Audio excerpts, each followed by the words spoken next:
여러 차례 이제 제가 말씀을 드리지만 요한계시록은 그 전체적인 문맥, 구조 이것을 여러분이 잘 이해하고 읽으시면 이해하는 것이 굉장히 쉬운 그런 책입니다.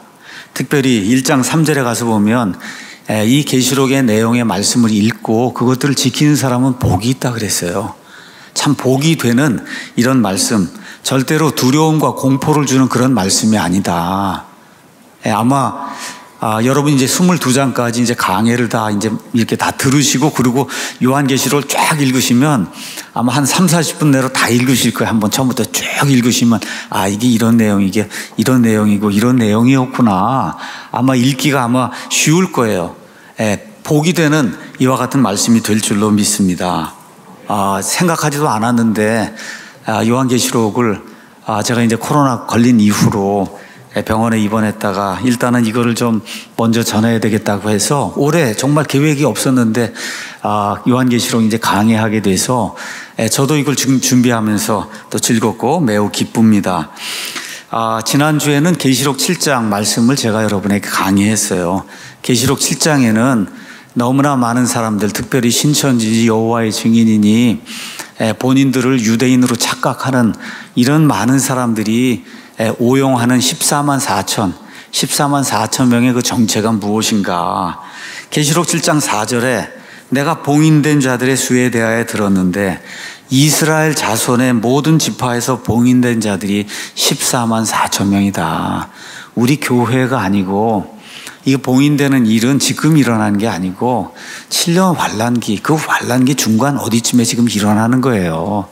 또 여기서 이제 봉인이 되는 이런 사람들은 이스라엘의 모든 지파에서 각 지파에서 12,000명 해서 저 중동 땅에 지금 돌아와 있는 저 이스라엘 사람들 가운데서 14만 4천 명이 나오고 이 사람들이 온 세상에 다니며 왕국이 가까이 왔다고 하는 왕국의 복음을 전하는 거다.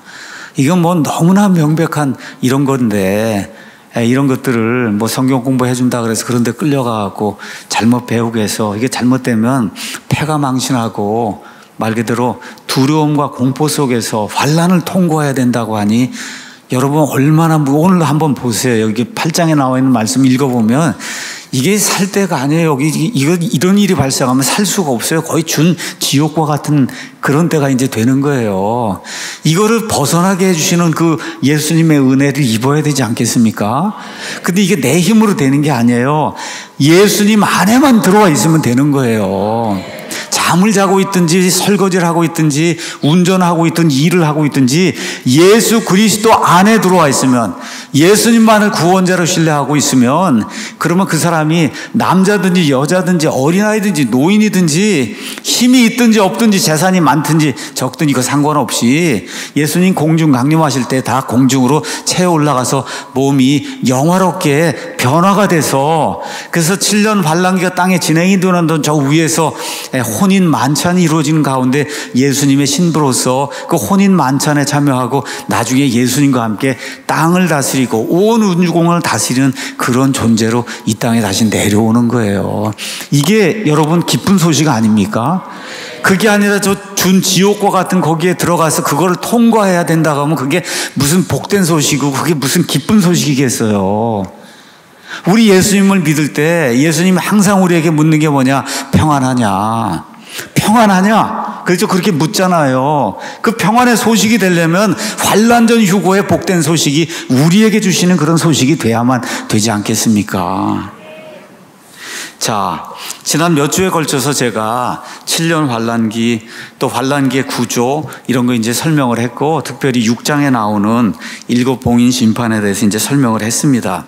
이제 7 봉인 다음에는 7 나팔이 이제 나오는데 오늘은 크고 두려운 주의 날과 7 나팔 심판 이런 그 제목을 가지고 주의 날이 무엇인가를 좀 설명을 하고 그 다음에 7개 나팔이 있는데 오늘 8장에는 나팔이 이제 4개를 이제 불게 돼요, 이 천사들이. 그래서 7 나팔 가운데 처음 불게 될 이 4가지 나팔, 그 4 나팔의 의미가 무언가, 이거를 여러분에게 제가 준비한 것을 이렇게 알려드리는 그런 시간을 갖도록 하겠습니다. 먼저 다시 한번 지난번에 공부했던 요한계시록 그 7년 환란기 구조에 대해서 좀 설명을 하도록 하겠습니다. 말씀드린 대로 6장부터 7년 환란기가 시작이 되는데 이거를 잘못 이해하면 환란 통과 교리가 나와요. 여러분, 제가 여러분에게 이 진실을 말씀드리는데 앞으로 가면 갈수록 이렇게 환란 통과하지 않고 환란 전에 휴거받는다 그러고 천년왕국이 이 땅에 진짜로 있다 그러고 이거 믿으면은 주변에 있는 많은 사람들, 목사님들이 미쳤다 그러고 저 사람 거의 이단이라 그러고 이런 일이 이제 계속해서 생기며 저와 여러분을 압박할 거예요. 지금까지 미국에 있는 바이블 빌리버라고 하는 사람 다 이렇게 믿었어요. 환난 전 휴거, 천년왕국 있는 그대로 이렇게 있다. 근데 그 수가 점점 줄어들고 있어요. 주변에 압박이 들어오고 이제 하다 보니까 그래서 그 수가 점점 줄어들어서 나중에 그렇게 믿는 사람을 찾기가 어려운 때가 이제 우리 앞에 오게 될 거예요. 근데 저와 여러분이 믿는 믿음이 그렇게 남들이 갖지 않는 그런 희귀한 믿음인데 이게 성경이 이야기하는 그런 믿음이다. 여러분, 위축될 필요가 전혀 없어요. 왜 그래요? 하나님께서 주신 이 성경이 그걸 이야기하기 때문에 세상에 누가 이야기해도 거기에 위축이 될 필요가 전혀 없어요. 아무리 큰 교단이 뭐 이야기하고 아무리 유명한 목사가 이거 아니라고 이야기해도 전혀 위축이 될 필요가 없습니다. 왜 그러냐? 우리 주 예수님께서 환난 전 휴거의 복된 소식을 우리에게 주셨기 때문에 이것대로 저와 여러분이 믿어야 되는 거예요. 그걸 잘 믿기 위해서는 계시록의 구조를 정확하게 잘 이해를 해야 되는 거예요. 자, 이 이해를 위해서 가장 중요한 게 뭐냐? 계시록이 22장인데 계시록에는 유대교의 요소들이 매우 많다. 404절 가운데 278절이 유대교 요소들이다. 다시 말씀드려 계시록의 전체 3분의 2, 전체 가운데 3분의 2가 다 구약 성경에 나오는 유대인들의 그 요소하고 관계가 있어요. 그래서 성전이니 봉인된 두루마리 책이니 봉인, 나팔, 금병, 또 오늘 보게 될 왕좌, 성전, 성막, 제단, 왕, 제사장, 또 주의 날 뭐 등등 이런 모든 것들이 다 구약 성경에 나오는 그런 개념이에요. 유대인들의 그런 요소예요. 이런 것들을 잘 이해를 해야 된다. 자, 말씀드린 대로 6장에서 7장에는 7 봉인이 나오고 8장에서 9장에는 7 나팔이 나오고 15장에서 16장에는 7 금병이 나오는데 너무나 많은 분들이 여기 있는 그림처럼 처음에 7개 봉인이 쭉 이렇게 된 다음에 뭐 중간쯤 어디에 7개 나팔이 이제 쭉 심판이 이제 이루어진 다음에 맨 마지막에 그러니까 뭐 7년쯤에 이제 3분의 1로 나눠서 그래서 맨 마지막에 7개 이제 금병 심판이 이제 이렇게 이루어진다. 너무나 많은 분들이 이런 식으로 이제 성경을 보고 있어요. 또 심지어 미국의 근본주의 신학교라고 하는 데서 이렇게 가르치고 있어요. 이것은 성경의 구조가 아닙니다. 성경의 구조가 아니에요. 요한계시록은 유대인들의 묵시록에 이와 같은 그 형태로 이제 기록이 돼 있어서 저와 여러분이 성경을 가서 보시면 여기 있는 것처럼 저 위에 굿이라고 썼잖아요. 제가 요한계시록 7년 환란기 구조 굿, 그 위에 있는 건 배드라고 썼습니다. 나중에 한번 가서 보세요. 그 위에 있는 건 배드고 여기 있는 게 굿이에요. 봉인이 1, 2, 3, 4, 5, 6 6개 봉인이 다 끝나면 7년 환란기가 끝나게 돼 있어요. 가서 여러분 보세요. 그 다음에 7번째 봉인 오늘 8장을 가서 이게 떼게 되면 그러면 7개의 나팔이 나팔 소리가 이제 나게 돼요. 이렇게 돼서 후반부 3년 반에 그 내용이 그 안에 이제 기록이 돼 있고 그 다음에 7번째 나팔이 다 불리게 되면 그럼 어떻게 돼요? 예수님의 왕국이 또 이 땅에 세워지는 거예요. 가서 이제 보시면은 요한계시록 11장, 10장 가서 보시면은 그렇게 되어 있어요. 자, 그 다음에 맨 마지막에 집중적으로 이 모든 것에도 불구하고 회개하지 않는 이 강박한 이런 사람들을 하나님께서 심판하시기 위해서 금병을 부어갖고 7개를 순식간에 집중적으로 온 땅에 부어갖고 이렇게 해서 온 세상을 파멸로 이끄는 그런 일이 15장 16장에 이렇게 기록이 돼 있어요. 그래서 7년 환란기는 봉인 가운데 6째 봉인이 이렇게 열리게 되면 끝이 나는 거예요. 7년 환란기. 그 다음에 나팔 7개가 있는데 7번째 나팔이 이렇게 불게 되면 그러면 끝나는 거예요. 그 다음에 금병 7개가 거의 집중적으로 끝부분에 이렇게 다 쏟아지면서 7년 환란기가 끝나는 그런 구조로 되어 있다는 걸 꼭 기억을 이제 하셔야 됩니다. 그래서 요한계시록을 읽으면은 6장 이후부터는 7년 환란기, 특별히 후반부 3년 반의 이야기가 반복된다. 요 구조를 잘 이해하고 요한계시록을 읽으셔야 된다. 6장에 적그리스도가 나와요. 첫째 봉인을 떼니까. 7장에 14만 4천 명이 나오잖아요. 13장에 또 적그리스도가 나오고 14장에 14만 4천 명이 또 나오잖아요. 이렇게 반복이 되는 이런 구조로 돼 있다는 걸 기억을 하시고 요한계시록을 잘 이해하시면은 절대 이 환란 통과 이런 교리가 나오지 않습니다. 자, 오늘 이제 일곱 나팔 심판 여러분과 함께 이제 살펴보겠습니다. 자, 8장 1절 가서 보니까 그분께서 일곱째 봉인을 여실 때, 그러니까 6장하고 그 다음에 7장은 7개 봉인 가운데 6개 봉인을 다 열고 나니까 끝이 난 거예요. 7년 환란기가. 자, 이렇게 되면서 이제 다시 되돌아오는데 이번에 7개 나팔 심판으로 되돌아오는데 그게 후반부 3년 반에 이루어지는 거다. 집중적으로 그렇게 이루어지는 거예요. 자, 이걸 이제 기억하시면 되고, 그분께서 7째 봉인을 여실 때 하늘이 반 시간쯤 고요하더라. 우리가 이제 폭풍전야라는 거 얘기 들으시죠? 폭풍전야. 폭풍전야에 엄청난 침묵이 있다. 이런 얘기를 들으실 거예요. 커다란 폭풍이 있기 전에 고요한 게 이제 유지가 되다가 그냥 갑자기 폭풍이 이제 발생하듯이 지금 하나님께서도 지금 그런 일을 지금 준비하고 있는 거예요. 엄청난 큰 진노를 지금 이 땅에 이제 퍼부으시려고 하는데 후반부 3년 반에 그거를 성경은 큰 환란이라고 이야기했어요. 큰 환란, 창세 이후로 세상에 한 번도 겪어보지 못한 그런 그 환란, 이거를 하나님이 진노의 이와 같은 이 심판을 시작하시려고 할 때 이렇게 조용하게 반 시간쯤 시간이 흐르는 그런 일이 있다. 성경이 그렇게 이야기하고 있습니다. 여러분 아시는 것처럼 요한계시록 4장 5절, 8절, 11절 이런 데 가서 보면 성전이 하늘에서 열리고 뭐 이러면 24장로, 그 다음에 천사들, 그 다음에 또 여기 나와 있는 이 네 짐승, 이런 사람들이 입을 열어갖고 엄청난 규모로 하나님을 찬양하고 엄청난 큰 소리가 들리고, 그렇죠. 번개와 우리 뭐 여러 가지 천둥, 엄청난 그런 큰 소리가 지금까지 들렸단 말이에요. 그러다 갑자기 조용하게, 그렇죠. 반 시간쯤 시간이 지나면 어떤 일이 있을까 한번 여러분이 상상을 이제 해보시기 바랍니다. 자, 8장 2절 3절 가서 보니까 내가 하나님 앞에 서 있는 7 천사를 보았는데 그들에게 7 나팔이 이제 주어졌다. 자, 이렇게 되면서 이제 7개 나팔 심판이 이제 시작이 되는 겁니다. 그런데 3절에 가서 보니까 이 7개 나팔을 가지고 있는 7 천사 말고 다른 천사가 금 향로를 가진 채 와서 제단 앞에 서고, 그러니까 여기 있는 제단은 하늘에 있는 성전 아니면 성막이 있는데 거기에 제단이 있다는 거예요. 거기에. 근데 거기에 금 향로를 가지고 와서 그러고서 많은 향을 받아갖고 그 향을 모든 성도들이 드리는 기도와 함께 그 왕좌 앞에 있는 금 제단이 있는데 금으로 만든 그런 제단이 있다는 거예요. 그래서 여러분이 구약 성경 가서 보시면 성막이 이제 나오는데 조금 이따 이제 제가 말씀을 드릴 겁니다. 가서 보시면 제단이 2개가 있어요. 번제 헌물을 잡아서 드리는 번제 헌물 제단이 있고, 향을 올려서 드리는 분향 제단이 있어요. 이거 조금 이따 이제 설명을 이제 드릴 겁니다. 자, 이렇게 해서 성도들의 기도와 함께 그 왕좌 앞에 있는 금 제단 위에다가 이렇게 금향로 이거 하면은 이제 거기서 연기가 올라오잖아요. 이걸 이제 드리려고 하는 그런 모습이 그 안에 기록이 되어 있습니다. 자, 성경을 있는 그대로 읽으시면 하늘에도 성전이 있고 또 하늘에도 성막이 2개가 사실은 나중에 이제 하나가 되잖아요. 솔로몬 성전 이후에는. 그래서 성막이든 성전이든 이런 것이 있다는 걸 저와 여러분이 분명히 알 수가 있어요.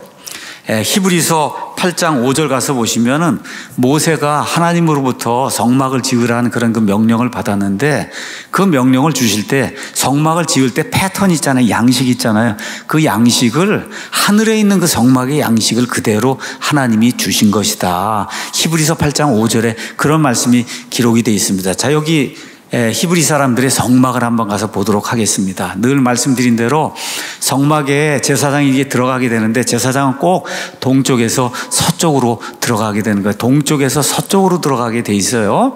자, 이렇게 들어가면 맨 앞에 뭐가 있냐? 번제 헌물 제단이 있어요. 번제 헌물 제단. 제가 가서 그 크기를 가서 이 출애굽기 38장에 가서 봤더니 5큐빗, 그 다음에 5큐빗, 그 다음에 높이가 3큐빗. 한 큐빗이 45cm, 0.5cm 정도라고 여러분이 그냥 기억하시면 5큐빗, 너비가 2.5m, 이쪽으로도 2.5m, 높이가 3큐빗이라고 이야기하니까 1.5m. 대충 이해가 되시겠죠?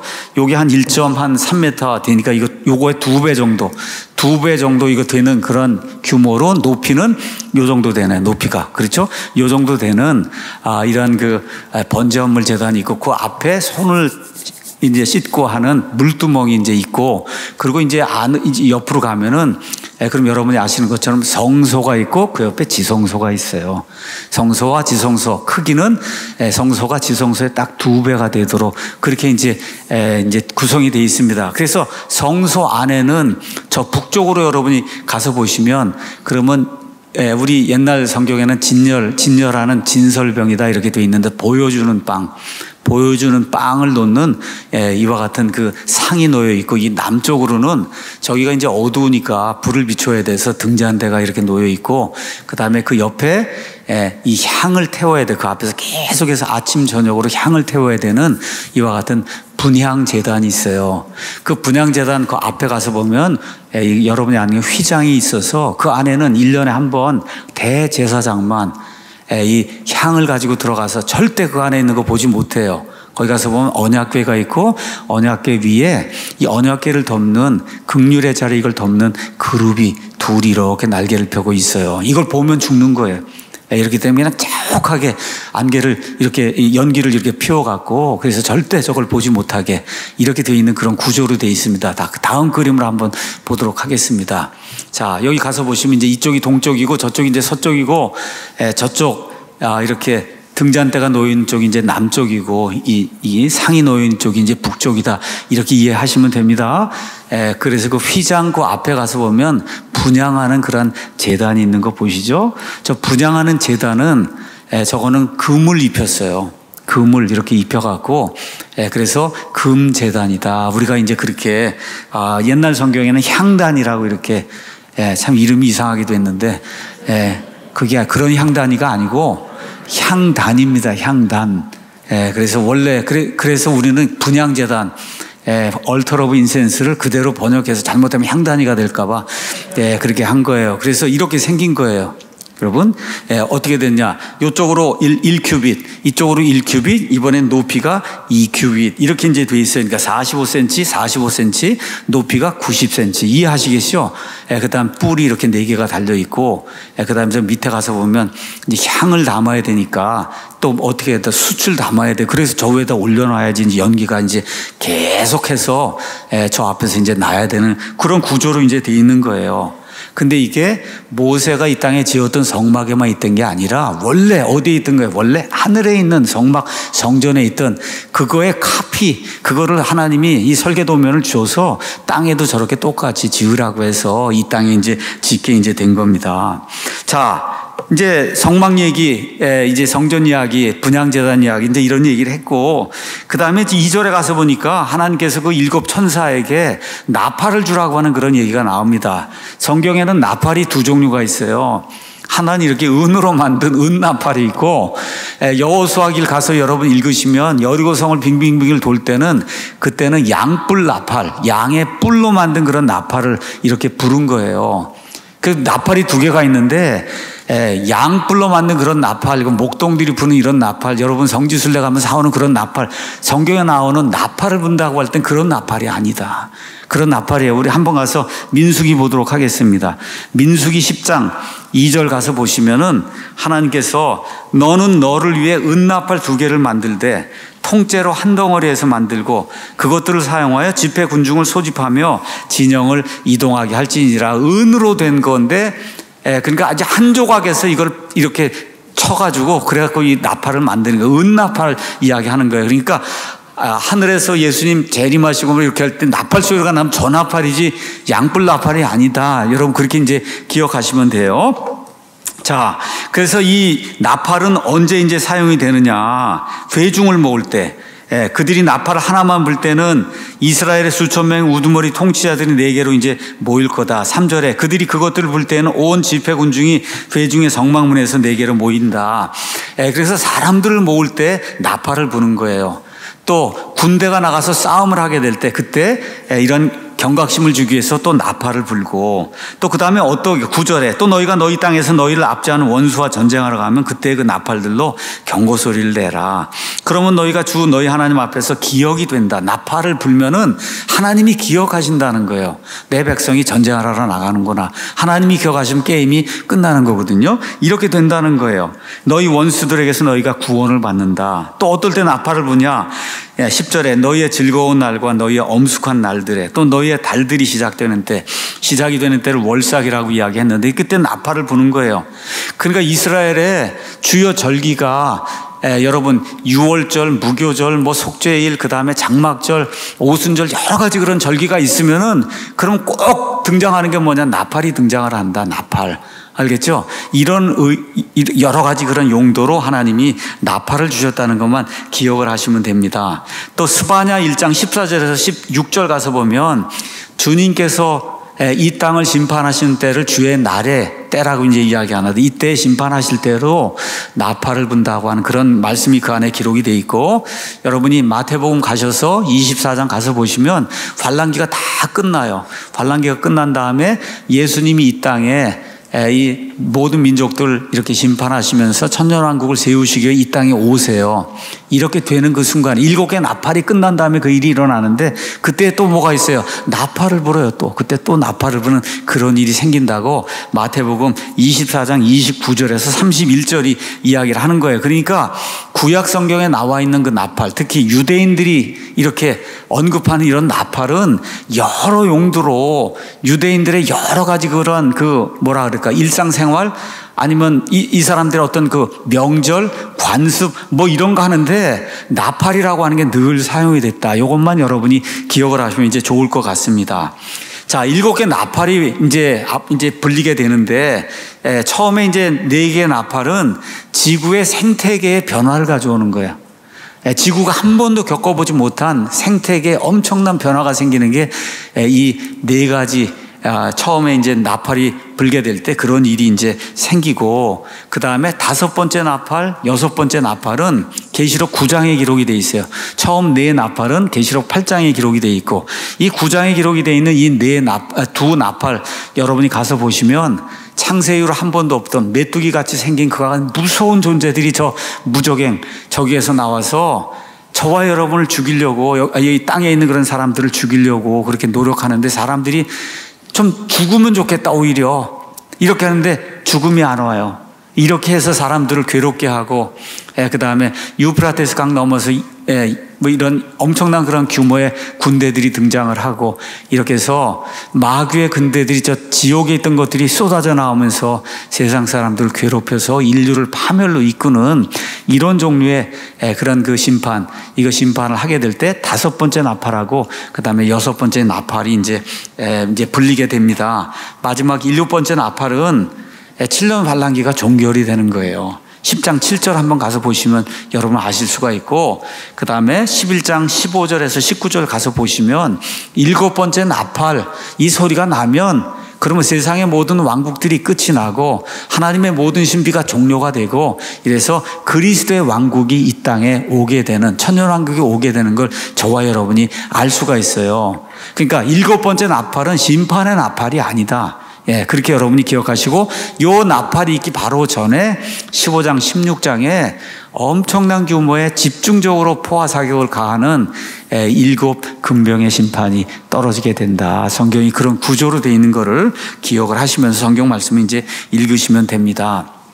자, 그러면 금향로를 여러분에게 잠깐 소개를 하도록 하겠습니다. 여기 가서 보면 금향로가 나오는데, 금향로가 2 종류가 있어요. 하나는 저 오른쪽에 있는 저 아까 봤던 그 분향재단 있잖아요. 그 분향재단이 있으면은 그 분향재단이 있고, 저 밖에 나가면은 번제헌물재단이 있어요. 저 분향재단에서 제사장이 아침마다 저 밖에 있는 번제헌물재단에 가서 불을 가져다가, 그렇죠? 불 가져다가 저 그릇에다 이렇게 담아갖고 향을 거기다 올려놔야 돼요. 그래서 아침부터 시작해서 저녁 때까지 향이 쭉 다 이제 올라가고 나면, 그러면 이제 불이 꺼지고 향이 다 없어지게 되면 저녁 때 또 가서 거기 가서 불을 가져다가 그 향을 올려놔서 아침 저녁으로 계속해서 향이 하나님의 그 휘장 앞에 그 앞에서 올라가도록 만드는 그런 종류의 금 향로가 있어요. 그런 의미의 향로는 아마 저런 그릇처럼 이렇게 생겼을 거다. 이렇게 생겼을 거예요. 근데 그런 게 있고, 그건 이제 레위기 여러분이 10장 1절 또 출애굽기 30장 7절에서 8절 가서 보면 저런 종류의 향로가 있고 또 한 종류의 향로가 있어요. 그건 뭐냐 하면 속죄일에 1년에 한 번 대제사장이 속죄일에 휘장을 열고 저 앞으로 이제 들어가게 되거든요. 이렇게 될 때 나오는 향로. 그래서 향을 엄청난 규모의 향을 가지고 들어가서 향을 그 앞에 피워갖고 절대로 이 극률의 자리나 아니면 그룹이나 이런 게 보이지 않도록 그렇게 아주 그냥 깜깜하게 그렇게 만들고 그릇은 들어가서 피를 뿌려야 되는 거 1년에 한 번 이렇게 할 때 그때는 더 대제사장이 아마 저런 의미의 그런 향로를 가지고 가지 않았겠느냐. 여러분 나중에 이제 민수기 가면 고라와 이 한 250명이 아론과 모세를 대적할 때 향로를 갖고 오라고 그렇게 해서 향로 갖고 온 내용이 나와요. 향로 이런 거 가서 보면 아마 저런 제사장의 향로가 아니라 저런 이렇게 향을 담을 수 있는 이런 그릇이 아니었겠나. 저와 여러분 그냥 그렇게 생각하면 돼요. 그러니까 자꾸 무슨 항아리 뭐 이런 식으로 생각하지 말고 그냥 향을 담는 그릇이다 이렇게 생각하시면 될 거예요. 그 센서라고 하는 그런 말이 영어로도 그렇게 돼 있어요. 그냥 향을 담는 그릇이에요. 향을 담는 그릇. 이게 항아리처럼 꼭 생기지 않아도 이렇게 이제 되는 거다. 그런 의미에서 아마 저기 지금 금향로, 금으로 된 그 향로에다가 향을 가져다가 향제단 위에 지금 드리잖아요. 이거 지금 천사가. 그런 의미에서 아마 저런 식의, 저런 방식의 이렇게 오픈이 돼 있는 저런 형식의 향로가 아닐까. 우리가 이제 그렇게 생각을 이제 해보면 됩니다. 자, 이런 내용이 가서 보니까 성경에 이제 기록이 돼 있고 꼭 향로가 나오고 그 다음에 향이 이렇게 올라가면 성도들의 기도와 함께 향이 올라간다. 이렇게 지금 표현이 돼 있잖아요. 그렇죠? 요한계시록에도. 자, 그래서 이거를 저와 여러분이 잘 보시려고 하면은 누가복음을 가서 한번 보시면 좋습니다. 누가복음 1장에 가서 보시면 거기에 침례자 요한의 아버지 사가랴가 나오는데 사가랴가 자기 계열에 따라서 제사장 직무를 수행하는 그런 내용이 있어요. 1장 9절에 제사장 직무의 관례에 따라 그가 제비를 뽑아서 주의 성전에 들어가서 분향을 하게 됐단 말이에요. 저 향제단 위에 그저 분향을 하게 됐어요. 그랬더니 백성의 온 무리, 거기 제사장만 들어가고 백성은 못 들어가니까 백성의 온 무리는 분향하는 시간에 밖에서 기도하더라. 여러분, 그러니까 분향이 이렇게 향이 이렇게 향 연기가 올라갈 때 백성들은 밖에서 기도했단 말이에요. 이렇게 될 때 그 향이 올라가는 것과 함께 백성의 기도가 같이 올라간다는 이런 표현이 그래서 나오는 거다. 여러분 이해하시겠죠? 예, 이건 이제 저와 여러분이 기억을 하시고, 자 그러면 8장에 거기 가서 보면 여러 성도들이 기도한다. 모든 성도들이 기도한다. 4절에 가서는 성도들의 기도 이런 것이 있는데 성도들이 기도하고 그게 이 향과 함께 하나님께로 이제 올라가니까 응답이 된단 말이에요. 응답되는 내용이 5절에 있는 거예요. 그 천사가 향로를 취하고 그것을 제단불로 가득 채워갖고 땅에 던졌어요. 그랬더니 음성들과 천둥들과 번개들과 지진이 있어요. 여러분 무서운 일이 지금 생긴 거잖아요. 그럼 성도들이 무슨 기도를 드렸겠어요? 특히 여기 나와 있는 성도들이 누구일 것 같아요? 누구? 우리 요한계시록 6장에 가서 보면 5째 봉인이 열리게 될 때 저 하늘에 있는 제단에 참수형을 당한 그런 혼들이 나타나서 우리 원수를 언제까지 갚아주시려고 합니까? 하고 하나님 앞에 호소하는 그런 내용이 있잖아요.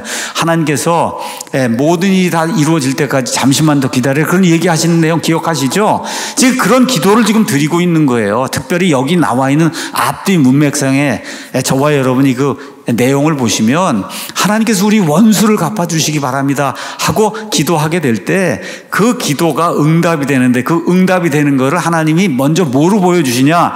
여러분 무섭지 않습니까? 여기 음성들이 막 하늘에 쏟아져 나오고, 그렇죠? 천둥들이 쏟아져 나오고 번개들 지진이 막 일어나고 하니까 여러분 1시간 반 시간 동안 조용히 해서 사람들이 이제 좀 모든 게 좀 다 지나갔나 보다 이렇게 좀 마음을 놓고 있는데 그냥 갑자기 하늘로부터, 그렇죠, 천둥 소리, 그렇죠, 번개 소리, 그 다음에 막 지진이 일어나고 엄청난 규모의 막 소리가 들리고 이렇게 하는 그런 일이 생기면서 하늘의 하나님께서 이 성도들이 기도하는 거에 응답하시는 거를 이런 것들로 보여주는 그런 내용이 이 안에 이제 표현이 이제 돼 있는 거예요. 자, 저와 여러분 이 세상 이제 살아가면서 요 근래에 가장 많이 등장하는 게 뭐냐? 환경을 보호해야 된다. 그린피스 뭐 이런 거 해갖고 환경보호자들이 엄청나게 이제 등장을 해서 오존층을 보호하고 지구 온난화 보호해야 되고 그거 보호해야 된다. 이거 막아야 된다. 그렇죠? 아마존 정글 보호해야 된다. 멸종위기 동물 보호해야 된다. 뭐 다 저도 찬성을 하고 좋은 일입니다. 또 제가 하는 그 학교에서 가르치는 그런 일이 열전달, 냉동, 공기조화 뭐 이런 게 하면은 이게 다 오존층 붕괴, 지구온난화 뭐 이렇게 가져온다고 해서 이런 거를 막는 그러한 그 친환경 냉매 이런 걸 제조하는 그런 일을 제가 이제 하기 때문에 뭐 이런 거 다 좋은 일이에요. 인간이 노력하는 거. 어떤 사람들은 아예 삶을 포기하고 지구 환경을 보호하러 아주 뛰어든 그런 사람도 있어요. 그런 사람들. 이게 잘못되면은 까딱 잘못하면 우상숭배가 돼요. 여기 한번 가서 우상숭배가 되면 이 신을 마더 얼스라고 어머니 지구라 그래갖고 아예 신을 만들어갖고 이 땅이 지구라 이게 신으로 생각하는 사람이 엄청 많아요 지금. 이러고 환경보호 이렇게 하는 사람들이. 이게 뭐 환경보호하는 게 나쁘다는 거 아닙니다, 제가. 근데 이게 도를 지나쳐서 환경보호하고 지구를 뭐 보호하고 이런 게 우상숭배가 되면 안 된단 말이에요. 근데 과거에는 이런 일이 그렇게 심하지 않았는데 요새 이거 다 하는 건 누구야? 다 좌익들이 하는 거예요. 여기 이거 뭐 하는 것들이 다 좌익들이 이제 이런 일들이 이제 하니까 저와 여러분이 조심해야 돼요.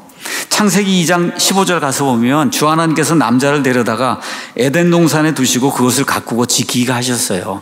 남자가 그 일을 제대로 못했습니다. 지금까지 그 남자의 후예인 우리 사람들이 환경보호 제대로 잘 못했어요. 그래서 많은 것들이 망가지고 그래서 그것 때문에 이 땅에 사는 많은 창조물이 신음하는 것도 사실이에요. 그 사실이에요. 근데 오늘 여러분 여기 계시록 8장 가서 보시면 지난 한 6,000년 동안 하나님의 창조가 이루어진 그 이후에 지난 6,000년 동안 사람들이 환경을 망가뜨려 왔거든요. 그 망가뜨려 온 것과는 비교가 안 될 정도로 그냥 순식간에 이 3년 반 동안에 사람이 한 번도 경험하지 못한 그런 정도의 환경 파괴가 파멸이 이루어지는 것이 이 안에 기록이 돼서 이게 오늘 8장이 저와 여러분에게 알려주는 그러한 내용이에요. 그냥 지구의 생태계라고 하는 게 순식간에 멸절이 되는 이런 엄청난 규모의 하나님의 심판이 7나팔 중에 4나팔을 통해서 이루어지는 것을 저와 여러분이 보셔야 됩니다. 여러분 아시는 것처럼 이대로는 하나님이 이 땅을 그대로 쓰실 수가 없기 때문에 그래서 천년왕국 끝난 이후에 베드로후서 3장 10절 가서 보시면 지금 있는 땅과 하늘들을 하나님이 불사르시기 위해서 보존하고 계신다. 근데 이 땅은 영원 무궁토록 없어지면 안 돼요. 이 땅은 영원 무궁토록 존재하기 때문에 불태운다고 하는 그런 이야기가 이 땅에는 악한 것들을 다 제거를 하시고 이렇게 이제 한 다음에 하나님이 새 하늘과 새 땅으로 이제 만들어 주시는 그런 일. 이렇게 돼서 더럽거나 추하거나 악한 거나 무슨 세균이나 지금 코로나 때문에 2년 반 고생했는데 지금도 계속 이번엔 또 무슨 뭐 원숭이 두창이라는 게 또 나왔다 그러고 하여튼 계속해서 어려움이 오잖아. 이런 모든 거 다 없애서 그래서 그 땅에 이제 영원히 사람이 살게 돼요. 이런 사람들이 살게 될 때 해를 받지 않도록 만드는 그런 일이 이제 그 안에 기록이 되어 있습니다. 자, 여기 지금 요한계시록 8장에는 인간이 한 번도 경험해보지 못한 생태계의 파멸이 이제 이 안에 기록이 돼 있어요.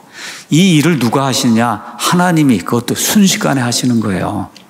이렇게 하나님께서 하나님의 진노의 대접을 지구를 향해서 쏟아붓는 이와 같은 기간을 성경은 주의 날이라고 이야기해요. 옛날 개역 성경에는 이걸 여호와의 날이라고 이렇게 이제 표현을 했습니다.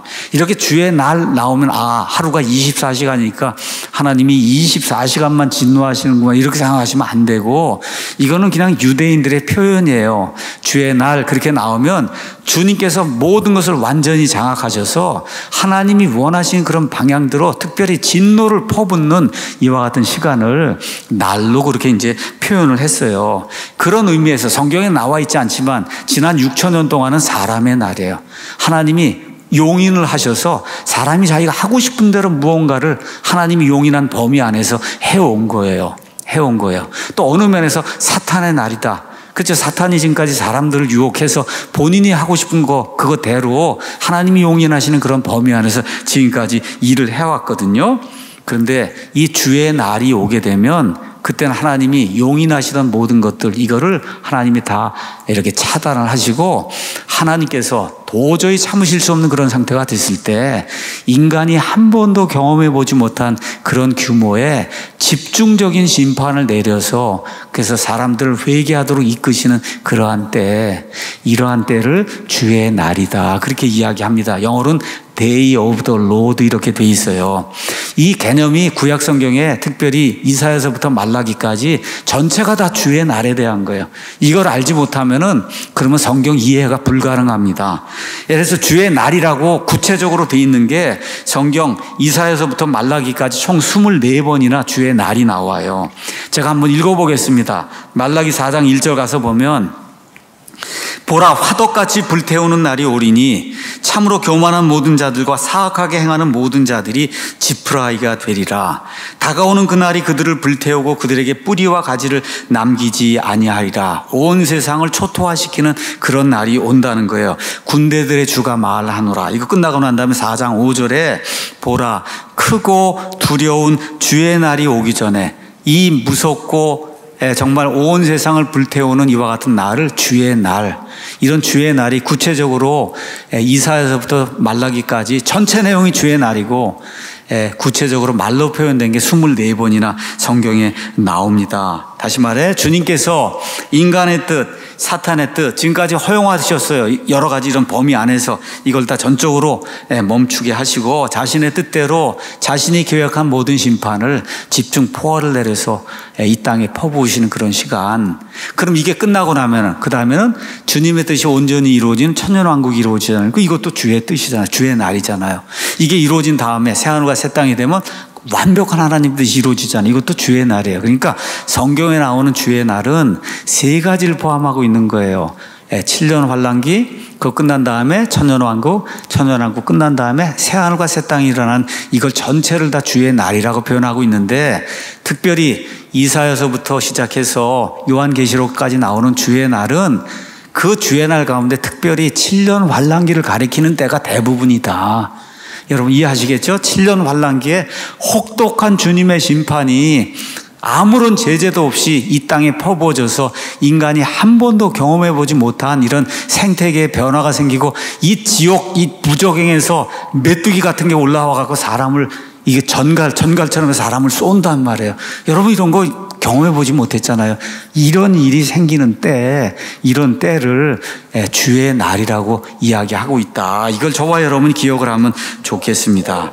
자, 말씀드린 대로 8장 1절에 반 시간 동안 모든 것이 고요하게 됐어요. 사람들이 안도하게 됐어요. 이렇게 될 때 5절에 나오는 이와 같은 하나님의 심판의 표징들, 천둥소리, 번개소리, 커다란 음성, 지진 이런 것들이 나면서 드디어 이제 하나님의 7 나팔을 가진 천사들이 각각 자기의 나팔을 불면서 하나님의 심판이 이제 떨어지는 그런 시간이에요. 자, 아마도 이 반 시간 고요하게 된 때에 여러분 7장에 가서 보면 14만 4천 명을 봉인할 때까지 그렇죠. 다른 것들을 해치지 말라고 하는 그런 이야기가 있었죠. 아마 이런 반 시간 이런 고요한 그런 그 시간이 이런 사람들 봉인해서 심판이 이루어지면서 또 동시에 14만 4천 명이 봉인을 받고 온 세상에 다니면서 왕국이 왔다고 오고 있다는 그런 소식을 두 가지가 다 그렇죠. 두 가지가 다 동시에 이루어지는 그러한 때가 이 때라고 하는 걸 기억하면서 우리가 이제 7 나팔에 4가지 나팔을 한번 보도록 하겠습니다. 6절, 7절. 자, 7 나팔을 가진 7 천사가 나팔을 불려고 이제 준비하더라. 첫째 천사가 나팔을 불매 피 섞인 우박과 불이 잇따라 나와서 땅에 쏟아짐으로 나무들의 3분의 1이 타고 모든 풀이 타더라 하는 그런 내용이 그 안에 기록이 되어 있습니다. 자, 이제부터는 3분의 1이에요. 다 나오는 게 3분의 1. 자, 이거 기억하시고 나무의 3분의 1 모든 풀이 다 탄다 이렇게 나오는데 어떤 분들이 9장 4절에 가서 보면 모든 풀이 다 탔는데 9장 4절에 보면 또 나와요. 그것들이 메뚜기 같은 게 땅에 풀이나 푸른 것이나 나무는 해치지 말라. 근데 여긴 또 무슨 풀이 또 있느냐. 성경을 잘 보셔야 돼요. 성경을. 지금 여기 첫 번째 나팔을 불 때 그 당시에 존재하던 모든 풀 얘기하는 거예요. 풀은 여러분 이게 3년 반 정도의 기간에 걸쳐 지금 일어나고 있잖아요. 그렇죠?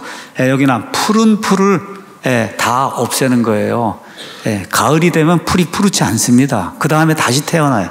지금 이런 것들을 잘 성경이 하나도 오류가 없게 모순이 없게 이렇게 기록이 돼 있어요. 첫 번째 천사가 나팔을 불 때 이 땅에 있던 푸른 풀, 그것이 없어지는 거고, 그렇죠? 나머지 다른 풀들이 있어요. 이런 것들은 나중에 또다시 나게 되면 그것들을 해치지 말라고 하는 그런 말씀이 그 안에 이제 기록이 돼 있는 거다. 성경 가서 보시면 우박.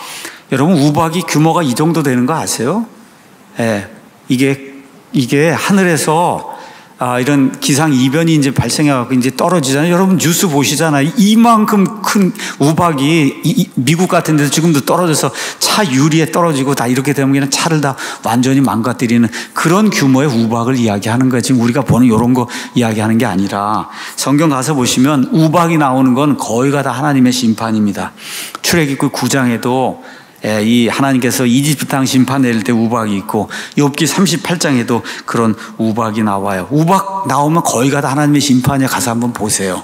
자, 그 다음에 이제 불에 이제 피가 섞여서 떨어지는 이와 같은 것들이 이제 있는데 요엘서 2장에도 가서 보시면은 요엘서 2장도 주의 날의 심판 맨 끝부분에 대한 걸 이야기해요. 거기 가서 보면 내가 하늘과 땅에서 이적들을 보이리니 곧 피와 불과 연기 기둥들이다.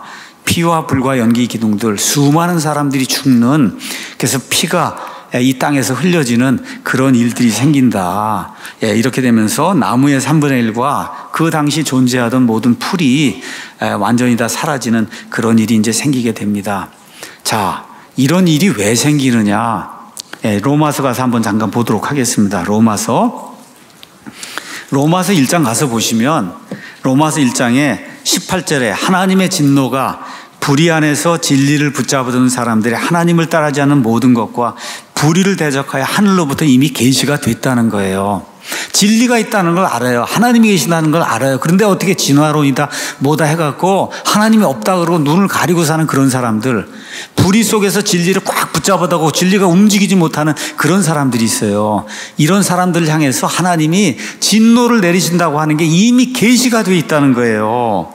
이미. 왜? 이는 하나님 알만한 것이 그들 속에 분명히 드러나 있다. 인간 가운데 어느 누구도 자기가 만들어진 존재라는 거, 그걸 깨닫지 못하는 그런 존재가 없어요. 우리 주변에 모든 게 다 만들어져 있기 때문에 다 알 수 있다는 거예요. 자, 21절. 그런데 그렇게 알면서도, 그들이 하나님을 알면서도 하나님으로서 그분이 받으실 영광을 그분께 돌리지 아니하고 오히려 어떻게 해요? 자기들의 상상한 가운데 허망해져서 그렇게 해서 어떻게 되냐? 스스로 지혜롭다고 선언하면서 어리석은 자가 돼갖고 썩지 않을 하나님의 형상을 썩을 사람 섬기고 새 섬기고 네 발 달린 짐승 섬기고. 여러분 인도고 이런 데 가서 보세요. 한 10억 명이 넘는 사람들이 소를 섬기잖아요. 이게 여러분 말이 됩니까? 이게 소가 신이에요, 신. 그렇죠? 어떤 사람 부처 돌덩어리 이런 거 만들어 놓고 거기 섬기고 마리아 만들어 놓고 그런 섬기고, 이런 사람들을 향해서 하나님의 진노가 이미 계시가 돼 있다.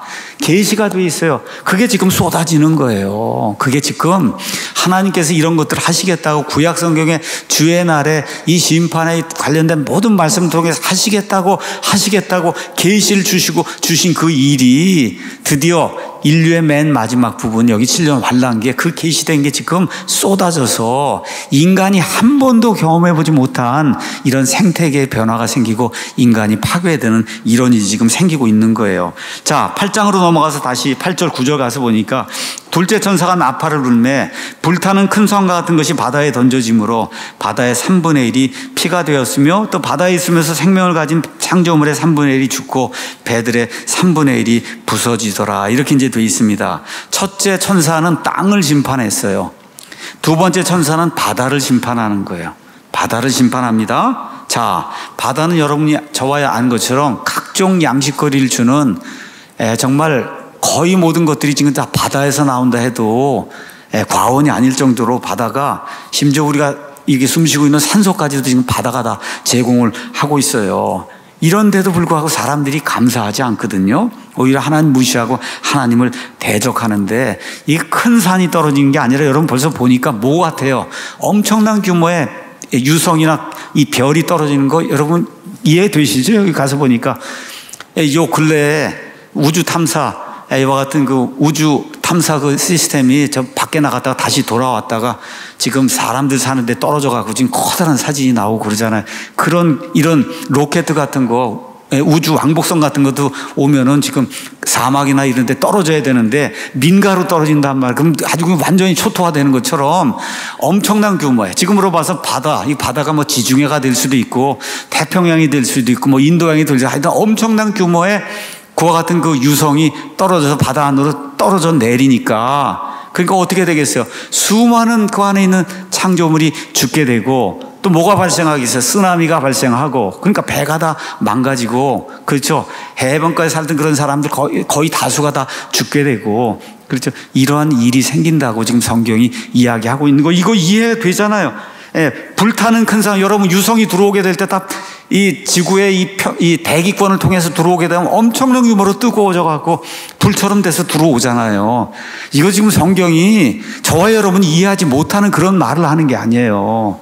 다만 조그만 유성이 아니라 엄청난 규모의 그런 유성이 태평양이든 지중해든 여기 들어와서, 그래서 그게 들어오니까 온 세상의 바다 시스템이 완전히 교란이 돼서, 그래서 쓰나미까지 이제 생기고 이렇게 되면서 수많은 사람들이 죽는 그런 이야기가 이제 이 안에 기록이 되어 있어요. 자, 그 다음에 가서 보니까 10절에서 11절에 셋째 천사가 나팔을 불매 등불처럼 타는 큰 별이 하늘로부터 떨어져 강들의 3분의 1과 물들의 근원들 위에 떨어졌는데 그 별의 이름은 쑥이라 하느니라.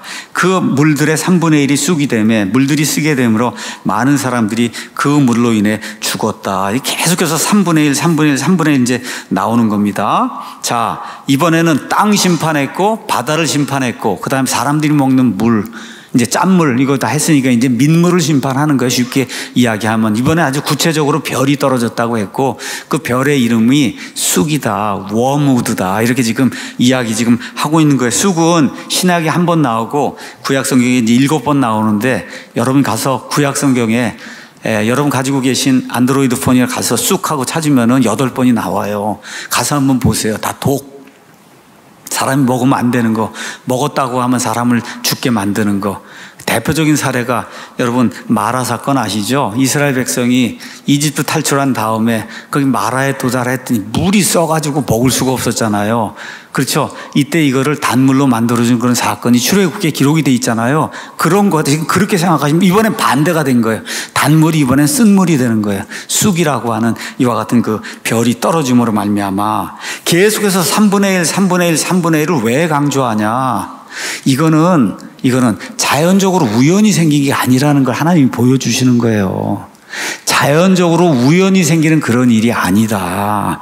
내가 계획을 하고 인간의 생태계 전체를 다 파멸시켜서 인간들이 이걸 통해서 회개할 수 있도록 마지막 찬스를 주고, 또 14만 4천 지금 돌아다니면서 복음을 선포하고 있잖아요. 이들의 말씀에 귀를 기울이라고 하나님께서 경고를 주시기 위해서 지금 계속해서 3분의 1, 3분의 1, 3분의 1 그 이야기를 지금 하고 있는 거예요. 8장 12절 거기 가서 보니까 넷째 천사가 나팔을 불매 해의 3분의 1과 달의 3분의 1과 별들의 3분의 1이 타격을 받아 그것들의 3분의 1이 어두워지고 낮이 자기의 3분의 1 동안 빛을 내지 아니하며 밤도 그와 같더라. 이렇게 이제 기록이 되어 있습니다. 자, 이제 땅에 있는 건 다 한 거잖아요. 이렇게 되니까 마지막으로 우주 공간에 있는 것들, 이 공간에 있는 것들, 이것도 또 3분의 1 심판이에요. 3분의 1. 그래서 해와 달과 별, 이걸 하나님이 타격을 가하는데, 타격을 가한다고 하는 말이 재앙으로 타격을 당해서 그래서 그것들이 재앙이 되게 한다, 그런 뜻이에요. 그것들이 재앙이 되게 한다. 그래서 이번엔 초점이 하늘로 바뀐 거예요. 사람들이 보니까 해가 하루에 뭐 8시간이고 9시간이 빛을 내야 되는 3분의 1밖에 안 내고, 그렇죠? 달도 마찬가지고 별도. 그러면 어떻게 되겠어요? 밤에는 새까말 거 아니에요, 여러분? 3분의 1 동안 아무것도 없는데 얼마나 새까맣겠어요? 낮에 3분의 1 동안 해가 없으면 어떤 일이 발생하겠어요? 온도가 급강하겠죠, 여러분? 그렇죠. 해가 3분의 1 동안 빛을 내지 않으면 온도가 급강할 거 아니에요. 사람들이 살 수가 없을 거 아닙니까? 이런 일이 지금 발생을 한다고 성경이 우리에게 이야기하고 있는 거예요. 사람들이 해결책을 찾느라고 분주한 가운데 땅에서 막 왔다 갔다 하는데 갑자기 하늘에서 모든 것들이 3분의 1씩 빛을 내지 않는 이와 같은 이런 일들이 이제 발생을 한다.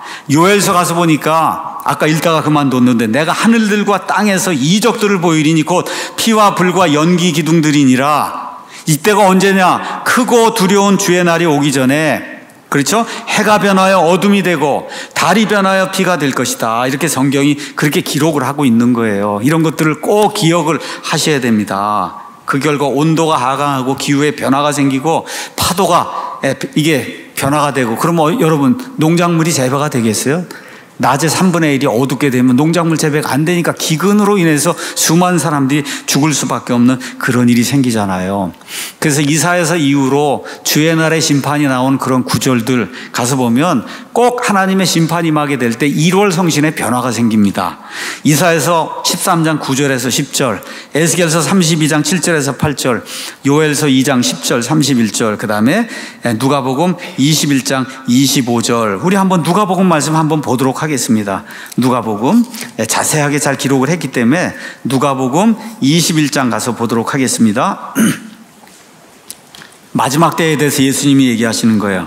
또 해와 달과 별들에는 표적들이 있겠고 땅에서는 바다와 파도의 울부짖음으로 인해 민족들이 혼란 가운데 괴로워할 것이며, 제가 다른 주석을 쓰지 않아도 이 예수님이 이미 말씀해 놓으신 거예요. 예수님께서 땅에 닥치고 있는 그 일들에 대한 두려움과 예측으로 인해 사람들의 마음이 그들을 기진하게, 마음이 그냥 내려앉는 거예요. 여러분, 내려앉아요. 그냥 마음이 주저앉아요. 또 일어날 힘이 없는 거예요. 무릎이 떨리고 이런 일이 발생하는 거예요. 왜 그러냐? 이는 하늘의 권능들이 흔들릴 것이기 때문이다. 자, 이런 다음에 어떻게 돼? 그때 사람의 아들이 권능과 큰 영광을 가지고 구름 가운데서 이 땅에 재림하시는 거예요. 이런 구조로 성경이 되어 있는 거. 그러니까 예수님의 말씀하고 구약 성경에 나와 있는 대언자들의 말씀들하고 여기 요한계시록 말씀들이 다 하나같이 똑같이 조화를 이루며 일치를 이루면서 주의 날의 강력한 심판에 대해서 이야기하는 거예요. 자, 근데 지금 몇 가지를 했어요? 4가지 했잖아요. 그러니까 몇 개가 더 남았어요? 3개가 더 남았으니까 여기 8장에 가서 보니까 또 내가 보고 들으니 하늘 한가운데를 가로질러 날아가는 한 천사, 독수리가 아닙니다. 개혁성경에 독수리, NIV의 독수리, 이건 잘못된 거예요.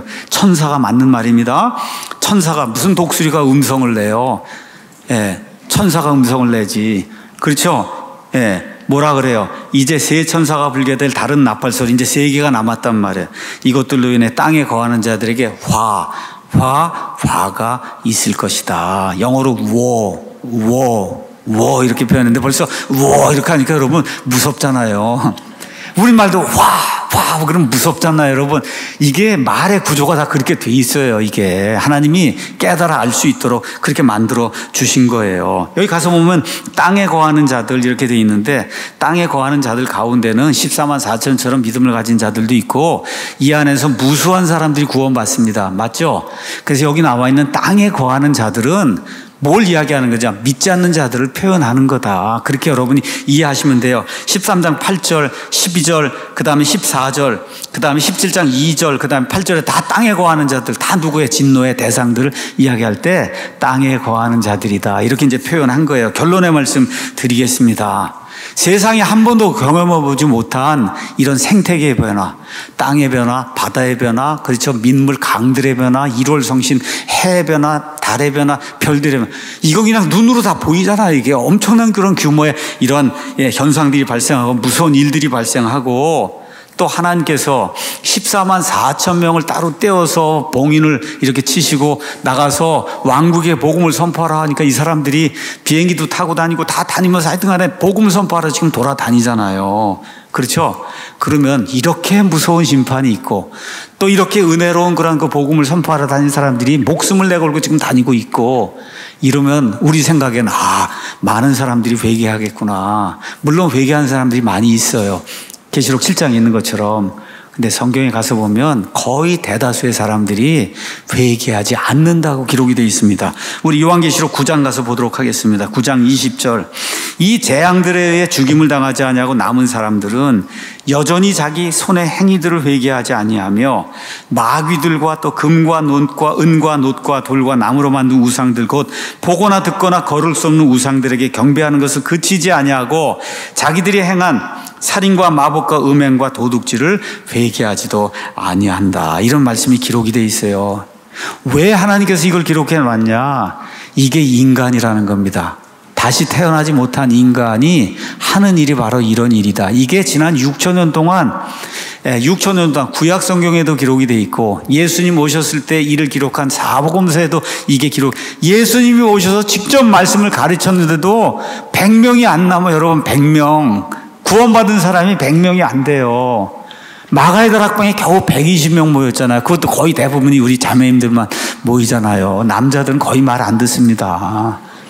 그렇잖아요. 이렇게 된 거예요. 지난 2000년 동안 교회 시대가 있었잖아요. 무슨 일이 생겼어요? 그렇게 복음이 선포가 되고 해도 안 듣습니다. 그렇죠? 이게 인간이라고 하는 걸 저와 여러분이 기억을 해야 된다는 거예요. 그래서 우리 예수님께서 요한복음에 가서 보시면 이런 말씀을 이렇게 이제 주시는 거예요. 요한복음 3장 18절에 그를 믿는 자는 정죄를 받지 아니하나 믿지 아니하는 자는 하나님의 독생자 이름을 믿지 아니하였으므로 이미 정죄를 받았느니라. 정죄의 근거가 뭐냐? 이것이니 곧 빛이 예수님이 이 세상 모든 사람에게 빛을 주시는 그분, 그 예수님이 세상에 왔으나 사람들이 자기 행위들이 악함으로 빛보다 오히려 어둠을 사랑한 것이니라. 이는 악을 행하는 자마다 자기 행위들이 드러나서 책망을 받을까 염려하여 빛을 미워하며 빛으로 오지도 아니하기 때문이다. 요한복음 바로 그 앞에 1장에 가서 보시면 9절에 이런 말씀이 그 안에 기록이 되어 있습니다. 그것은 세상에 들어오는 모든 사람을 비추는 참 빛이었다. 그게 누구예요? 예수님. 예수님이라고 한 그 빛은 세상에 들어온 모든 사람에게 알려주는 거예요. 이렇게 해야 너희가 살 수 있다. 예외가 한 사람도 없어요. 아프리카에 사는 이와 같은 그 미개한 식인종이라 할지라도 아마존 정글에 사는 사람이라 할지라도 하나님을 알만한 것을 예수님께서 빛으로 알려주신다. 그분께서 세상에 계셨고 세상이 그분에 의해 만들어졌을 때 세상이 그분을 알지 못하였으며 심지어 그분께서 자기 땅 유다 땅에 내려왔어요. 근데 그분의 백성이 그분을 받아들이지 않았는데 그분을 받아들인 자들 곧 그분의 이름을 믿는 자들에게는 다 하나님의 아들들이 되는 권능을 그분께서 주셨다는 거예요. 이게 파워예요, 여러분. 다이너마이트 같은 그런 파워가 하나님의 아들들이 되는 게 그런 파워예요. 그거를 누구에게 주냐? 예수님의 이름을 믿고 예수님만을 신뢰하는 사람에게 무료로 거저로 주신다는 거예요. 이들은 혈통이나 육신의 뜻이나 사람의 뜻에서 태어나지 아니하고 하나님에게서 태어난 그런 사람들이다. 저와 여러분이 오늘 이런 말씀을 듣고 요한계시록 강해를 들을 때 야, 참 신기하구나, 묘하구나, 여기서 그치나면 안 되고, 그렇죠? 혹시 내가 회개하지 아니하고 아직도 구원받지 못한 그런 상태에 있으면 예수님을 믿고 구원받으라는 이런 메시지를 저와 여러분이 듣고 구원받으셔야 되는 거예요. 구원받고도 악한 일을 계속해서 범하고 있으면은 하나님 앞에 모든 걸 내어놓고 예수님 앞에 가서 1대1로 회개보고할 그런 시간이 온다는 걸 기억하고 두려움 가운데 저와 여러분이 구원받은 거를 우리의 행위로 밖으로 드러내 알리는 그런 좋은 성도가 되어야 된다. 이런 거를 알려드리기 위해서 제가 계시록을 지금 준비해서 강해를 하고 있는 거고 제 입술을 통해서 하나님께서 그걸 알리기를 원하셔서 그 일을 지금 하고 있는 거예요. 여러분의 상태가 어떤지 저는 모릅니다. 여러분만 알고 있어요. 내 상태가 어떤 상태인가, 구원받은 상태인가, 구원받지 못한 상태인가, 구원받고도 내 마음대로 살면 하나님을 괴롭히는 그런 상태에 있는가, 우리 각자의 마음을 살펴보시고 하나님 앞에 올바른 성도가 되기를 예수님의 이름으로 축원합니다. 기도하겠습니다.